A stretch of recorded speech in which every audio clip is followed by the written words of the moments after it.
شكرا جزيلا لك محمد سعدون الكواري وكل الضيوف الكبار. بسم الله الرحمن الرحيم. اسعد الله مساءكم بكل خير مشاهدينا الافاضل اينما كنتم. مرحبا اهلا وسهلا الى ملعب سانتياغو برنابيو في مدريد، في مواجهه بين حاملي 22 لقب دوري ابطال اوروبا، الريال ب15 والميلان ب7 القاب في الجوله الرابعه من مسابقه دوري ابطال اوروبا لهذا الموسم. ريال مدريد على الجهه اليمنى بلباسه الابيض بلونين في حراسه المرمى، لوكاس فاسكيز على الجهة اليمنى، مندي على الجهة اليسرى، روديغير مع ايدير ميليتاو في وسطه الدفاع، تشواميني، فالفيردي، لوكا مودريتش وجود بيلينغهام، بالإضافة إلى فينيسيوس جونيور وكذلك كيليان مبابي. سجلوا الأهداف الخمسة وانطلاقا من فينيسيوس. لونين كرة سريعة كيليان. كيليان يريد أن يسجل على حارس منتخب بلاده مايك مينيو. مينيو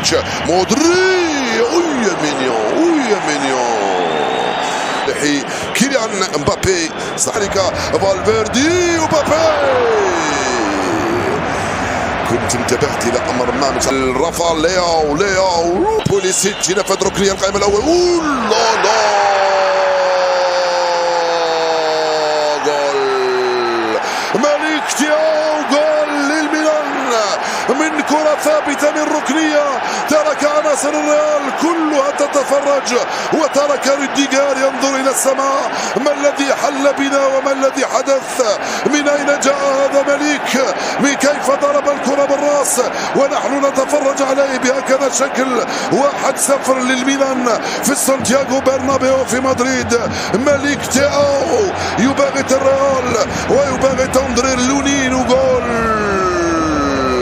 اي سي ميلان 1 ريال مدريد 0 في جونيور رومانيو. يا لا من بداية للدولة الفرنسي. مينيو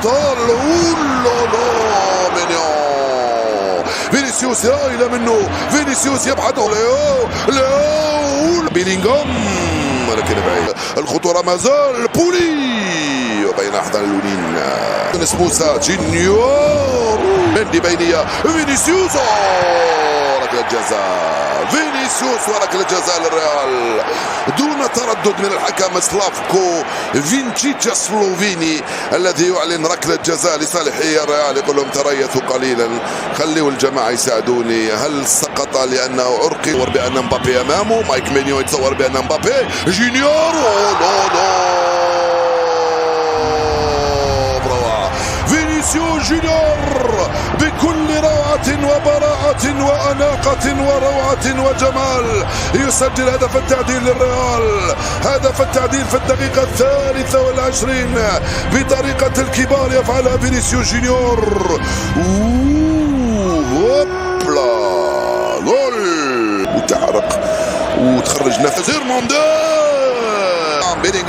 بيلينغهام تسديدة مرت سلامات، راحت في التماس. ثم كرة مرفوعة في الركنية، كرة مرفوعة القائمة الثاني لونين. لاعبين تاع الميلان للريال 24 هدف للميلان. رائعة مرة ثانية. هنا تشواميني، لياو ميليتاو، تلعب بالنار يا مايك مين. زال الخطورة، بابا جول.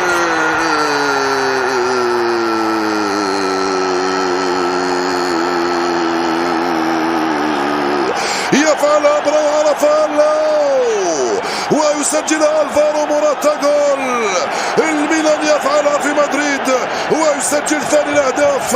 هاي الكرة الخاطئة التي لم يستلمها فينيسيوس. بوليسيتش سلم واستلم، دخل بوليسيتش ومرر من هنالك رافائيل، دوران وبوم سددها الحارس، صدها الفارو موراتا في المكان المناسب يسجل الهدف. راح لياو، خطيرة. بوليسيتش عنده الكرة الآن يحاول يموت. دخل روديغير والدفاع. مبابي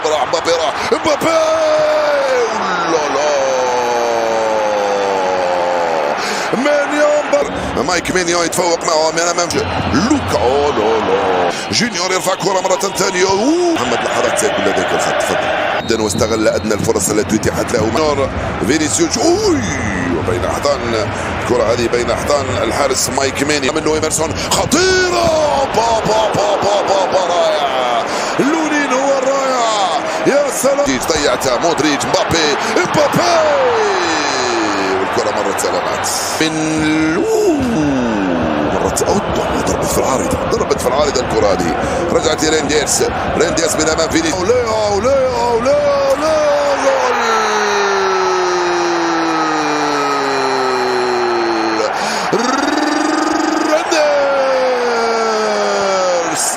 يسجل الهدف الثالث للميلان. الايطاليون يضربون الاسبان في معقلهم بالثلاثه.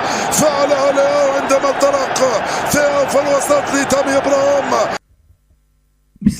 لا تنسى الاشتراك في القناة وتفعيل خاصية الإشعارات ليصلك كل جديد من فيديوهاتنا. لا يشعر ريال مدريد بأي انزعاج تجاه الانتقادات التي وجهت مؤخرا إلى الفرنسي كيليان مبابي نجم الفريق. وكان مبابي قد رفض الانضمام إلى منتخب فرنسا خلال التوقف الدولي الجاري بسبب معاناته من إجهاد عضلي، لكن تقارير صحفية أكدت مؤخرا أن مهاجم الريال قرر الانضمام إلى الديوك فقط في المباريات المهمة.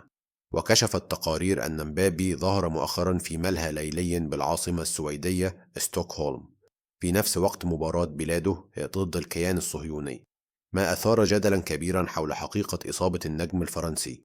كما ذكرت تقارير أن مبابي سافر أيضا إلى جزيرة كورسيكا في فرنسا خلال التوقف الدولي الجاري. ووفقا لشبكة ريليفو الإسبانية، فإن كل ما تردد في الصحافة والإعلام الفرنسي ضد مبابي لم يزعج ريال مدريد على الإطلاق، حيث كانوا على علم برحلته. وكان لدى اللاعب الحرية للاستفادة من فترة الراحة التي منحها المدرب كارلو أنشيلوتي للفريق. وأشارت إلى أن ريال مدريد يتبع خطة محددة مع مبابي خلال هذه الأسابيع بهدف استعادة أفضل نسخة من كيليان بدنيا، حيث يتضمن ذلك تدريبات مكثفة في فالدي بيباس وراحة عند الضرورة. وأوضحت أن مبابي كباقي زملائه يتمتع بإجازة لمدة 5 أيام، وسيعود إلى تدريبات ريال مدريد غدا الثلاثاء. وقالت الشبكة إن البرنامج الذي وضعه ريال مدريد لمبابي يشمل مرحلتين من التدريبات، الأولى قبل الإجازة القصيرة والثانية بعدها.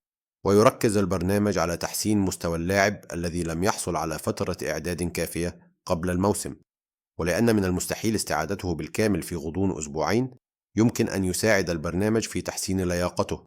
وصرحت مصادر من داخل ريال مدريد أن كيليان مبابي وصل إلى 60% فقط من مستواه حتى الآن.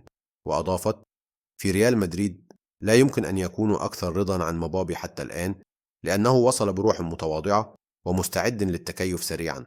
واختتمت: رغم أن مبابي لم يصل بعد إلى أفضل مستوياته، تمكن من تسجيل 7 أهداف في أول 11 مباراة له، والنادي يطلب منه المزيد، لكنه لا يزال بحاجة إلى تحسين لياقته البدنية والاندماج بشكل كامل كمهاجم صريح.